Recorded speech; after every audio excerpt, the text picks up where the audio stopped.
ஸ்ரீ சாய் சத்சரிதத்தில் இன்று நாம் காண இருப்பது அத்தியாயம் 26.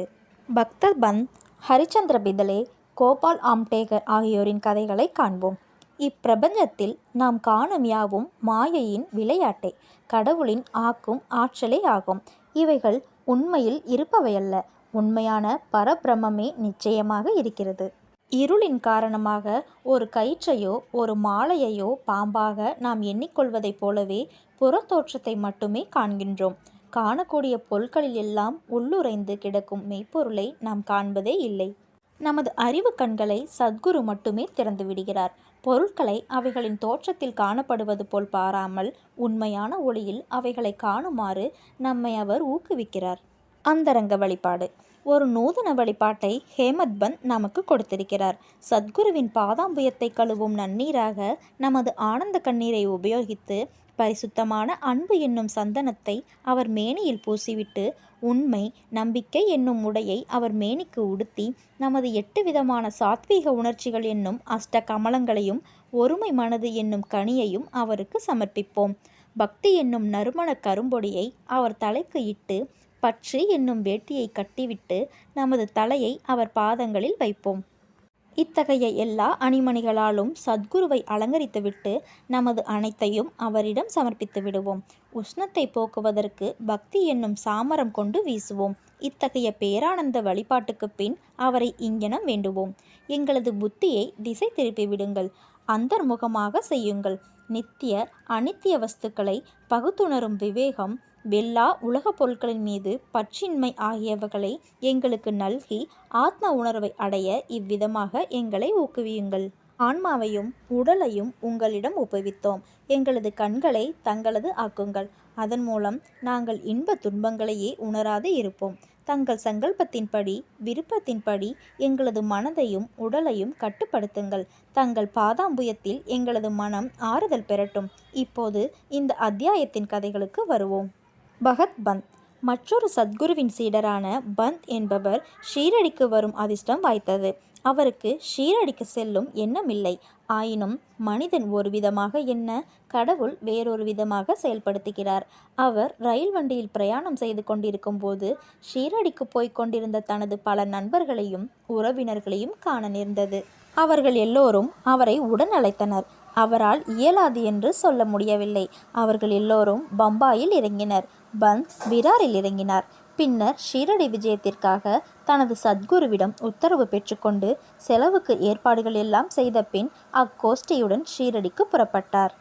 எல்லோரும் மறுநாள் ஷீரடியை அடைந்து மசூதிக்கு சுமார் 11 மணிக்கு சென்றனர். பாபாவின் வழிபாட்டிற்காக குழுமியுள்ள பக்தர்கள் வந்து கொண்டும் போய்கொண்டும் இருப்பதை கண்ட அவர்கள் எல்லோரும் மிகவும் மகிழ்ந்தனர். ஆனால் பந்த் திடீரென்று வலிப்பு வந்து உணர்வின்றி கீழே சாய்ந்தார். அவர்கள் எல்லோரும் பீதியடைந்தனர். எனினும் அவரை திரும்ப உணர்வுக்கு கொண்டு வர தங்களால் இயன்றதை செய்தனர். பாபாவின் அருளாலும் அவர் தலை மீது தெளிக்கப்பட்ட நீராலும் பிரக்ஞைக்கு வந்து அப்போதுதான் தூக்கத்திலிருந்து விழித்தவர் போல் எழுந்து உட்கார்ந்தார். மற்றொரு குருவின் சீடர் என்று அறிந்து கொண்ட பாபா அஞ்சாமல் இருக்கும்படி அவருக்கு உறுதி கூறி அவரது சொந்த குருவின் மீதுள்ள நம்பிக்கையை உறுதிப்படுத்தி கீழ்கண்டவாறு கூறினார். வருவது வரட்டும், விட்டுவிடாதே. உனது ஆதாரத்தையே உறுதியாக பற்றி கொண்டு எப்போதும் நிதானத்துடனும் சதா காலமும் அவருடன் ஒன்றியும் இருப்பாய் என்று கூறினார். இம்மொழிகளின் குறிப்பை பந்த் உடனே அறிந்து கொண்டார். இவ்விதமாக அவர் தமது சத்குருவை நினைவு கூர்ந்தார். பாபாவின் இந்த அன்பை அவர் தம் வாழ்நாளில் மறக்கவே இல்லை. ஹரிச்சந்திர பிதலே. பம்பாயில் ஹரிச்சந்திர பிதலே என்னும் பெயருள்ள மனிதர் ஒருவர் இருந்தார். காக்காய் வலிப்பால் அவதியுறும் ஒரு மகன் அவருக்கு இருந்தான். பல அலோபதி ஆயுர்வேத வைத்தியர்களிடம் காண்பித்தும் குணமேதும் ஏற்படவில்லை. ஒரே ஒரு வழிதான் பாக்கி இருந்தது. அதாவது ஞானிகளிடம் அடைக்கலம் புகுவது. தாஸ்கனு தமது மிக சிறந்த அற்புதமான கீர்த்தனைகளால் பம்பாய் ராஜதானி எங்கும் பாபாவின் புகழை பரவ செய்தார் என்று அத்தியாயம் 15 முன்னரே குறிக்கப்பட்டுள்ளது. பிதலே இக்கீர்த்தனைகள் சிலவற்றை 1910 கேட்டார். அதிலிருந்தும் மற்றவர்கள் மூலமாகவும் பாபா தமது ஸ்பரிசத்தாலும் வெறும் பார்வையாலும் மட்டுமே அநேக தீர்க்க முடியாத வியாதிகளை குணப்படுத்தி இருப்பதாக அறிந்தார். அதனால் சாய்பாபாவை காண அவர் மனதில் ஆர்வம் எழுந்தது. எல்லா ஏற்பாடுகளையும் செய்து கொண்டு வெகுமதிகளையும் பல கூடைகளையும் எடுத்துக்கொண்டு பிதலே குடும்பத்துடன் ஷீரடிக்கு வந்து சேர்ந்தார். பின்னர் அவர்களுடன் மசூதிக்கு சென்று பாபாவின் முன்பு வீழ்ந்து நமஸ்கரித்துவிட்டு தனது நோயாளி புதல்வனை பாபாவின் பாதங்களில் வைத்தார். பாபா அக்குழந்தையை கண்ட அத்தருணத்திலேயே ஒரு அசம்பாவிதம் நிகழ்ந்தது. கண்களை சுழற்றி கொண்டு அப்புதல்வன் உணர்வற்று கீழே விழுந்தான். அவனது வாய் நுரை தள்ளி உடம்பு முழுவதும் வியர்த்து கொட்டியது. உயிரை விட்டுவிட்டான் போல் தோன்றியது. இதை கண்டு பெற்றோர் மிகவும் படபடத்து உணர்ச்சி வசப்பட்டனர். பையனுக்கு அடிக்கடி வலிப்பு வருமாயினும் இந்த வலிப்பு நீண்டதாக தோன்றியது. தாயாரின் கண்களிலிருந்து கண்ணீர் பெருக்கெடுத்து அழத் தொடங்கிவிட்டாள். கொள்ளைக்காரனுக்கு பயந்து ஒரு வீட்டில் ஒளிந்த ஒருவன் மீது அவ்வீடு சரிந்து விழுந்து விட்டதைப் போலவும், புலிக்கு பயந்து ஓடிய பசு ஒன்று கசாப்பு கடைக்காரன் கையில் அகப்பட்டு கொண்டதைப் போலவும், வெப்பம் தாங்காது ஒரு மரத்தடியில் ஒதுங்கிய ஒரு வழிப்போக்கன் மீது அம்மரமே சாய்ந்து விழுந்து விட்டதைப் போன்றும், பக்தியுள்ள ஒருவன் கோவிலுக்கு வழிபட சென்றபோது அக்கோவிலே அவன் மீது இடிந்து விழுந்து விட்டதைப் போன்றும் தனது நிலை இருப்பதாக கூறி அவள் ஓலமிடத் தொடங்கினாள்.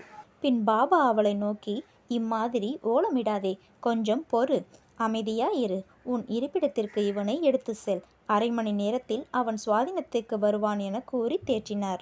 பாபா கூறியபடியே அவர்கள் செய்தனர். பாபாவின் மொழிகள் உண்மையானதை கண்டனர். வாதாவுக்கு எடுத்து செல்லப்பட்ட உடனேயே பையன் குணமடைந்தான். பிதளையின் குடும்பத்தவர் அனைவரும் மிகவும் ஆச்சரியமடைந்தனர். அவர்களது ஐயமும் அழிந்தது. பின் பிதலே தன் மனைவியுடன் பாபாவை காண வந்தார். அவர் முன் மிக பணிவாகவும் மரியாதையாகவும் வீழ்ந்து நமஸ்கரித்துவிட்டு பாபாவின் கால்களை பிடித்து விட்டவாறே மனதில் பாபாவின் உதவிக்கு நன்றி செலுத்தினார். பாபா புன்சிரிப்புடன், உமது எல்லா எண்ணங்களும் சந்தேகங்களும் கருத்துகளும் இப்போது சாந்தப்படுத்தப்பட்டனவா? நம்பிக்கையும் பொறுமையும் உடையோரை ஹரி காப்பாற்றுகிறார் என்றார். பிதலே வசதியுள்ள பணக்கார மனிதர். பெருமளவில் அவர் இனிப்புகளை விநியோகித்து பாபாவுக்கு மிக சிறந்த பழங்களையும் வெற்றிலை பாக்கையும் அளித்தார். பிதலேயின் மனைவி மிக சிறந்த பண்புடையவள், எளிமை, அன்பு, நம்பிக்கை உடையவள். தூணுக்கு அருகில் அமர்ந்து கண்களில் ஆனந்த கண்ணீர் பொங்கி பாபாவையே உற்று பார்த்த வண்ணம் அமர்ந்திருப்பாள். அவளது நட்பும் அன்பும் உள்ள குணத்தை கண்டு பாபா மிகவும் சந்தோஷமடைந்தார்.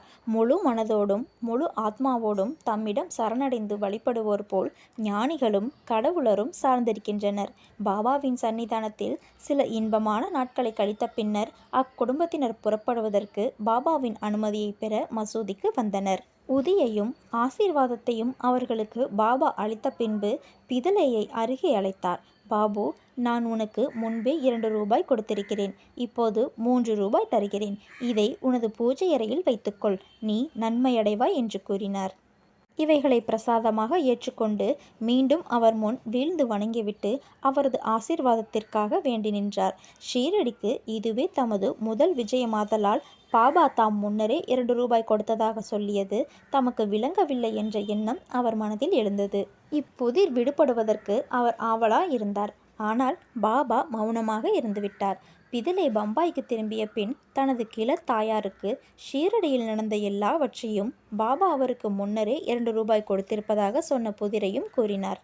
அந்த கிழவிக்கும் அந்த புதிர் புரியவில்லை. ஆனால் இதை பற்றி தீவிரமாக சிந்தித்த பின் நினைவுக்கு வந்த ஒரு பழைய சம்பவம் அப்புதிரை விடுவித்தது. உனது மகனோடு இப்போது நீ சாய்பாபாவை பார்க்க சென்றது போல் பல ஆண்டுகளுக்கு முன் உனது தந்தையும் உன்னை அக்கல்கோட்டுக்கு அப்பெருமானின் தரிசனத்திற்காக அழைத்து சென்றார். அப்பெருமான் கூட ஒரு சித்தர், பரிபூரண யோகி, சர்வ வியாபி, தாராள மனதுடையவர்.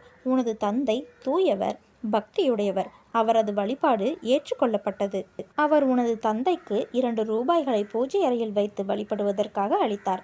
உனது தந்தை தான் சாகும் வரை அதை முறைப்படி வழிபட்டு வந்தார். ஆனால் அதற்கு பின் வழிபாடு புறக்கணிக்கப்பட்டு அந்த ரூபாய்கள் தொலைந்து போயின. சில ஆண்டுகளுக்கு பின் அவற்றின் நினைப்பும் மறந்து போயின.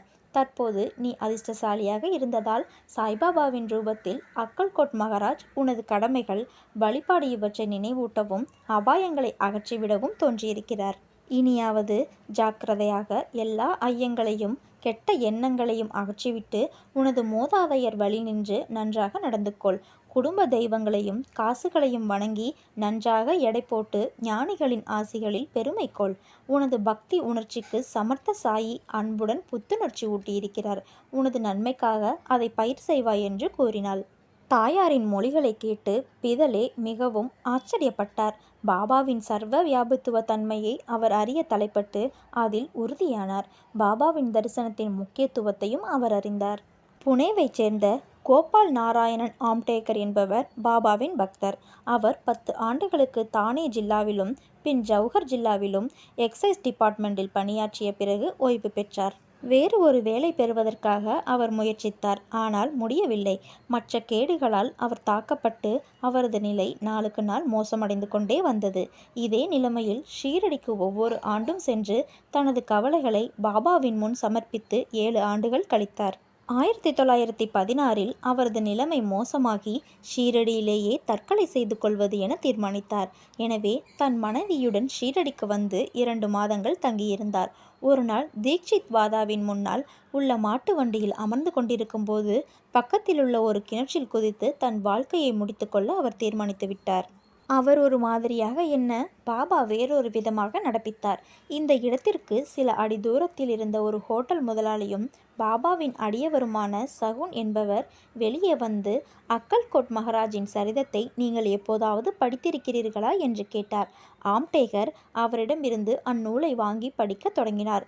எதர்ச்சையாக தெய்வாதீனமாக கீழ்கண்ட ஒரு கதையை அவர் படிக்க தொடங்கினார். அக்கல்கோட் மகாராஜின் அடியவன் ஒருவன் தீர்க்கப்பட முடியாத ஒரு வியாதியால் மிகவும் அல்லலுற்று கொண்டிருந்தான். அந்த வேதனையை மேற்கொண்டு தாங்க முடியாமற் போகவே அவன் மனமுடைந்து தனது தொல்லைகளை எல்லாம் ஒரு முடிவுக்கு கொண்டு வர ஒரு நாள் நள்ளிரவு கிணற்றில் குதித்து விட்டான். உடனே மகாராஜ் அங்கு வந்து அவனை தன் கரங்களாலேயே வெளியே எடுத்து, நல்லதோ கெட்டதோ உன் முந்தைய கர்மத்தின் பயனை நீ அடைந்தாக வேண்டும்.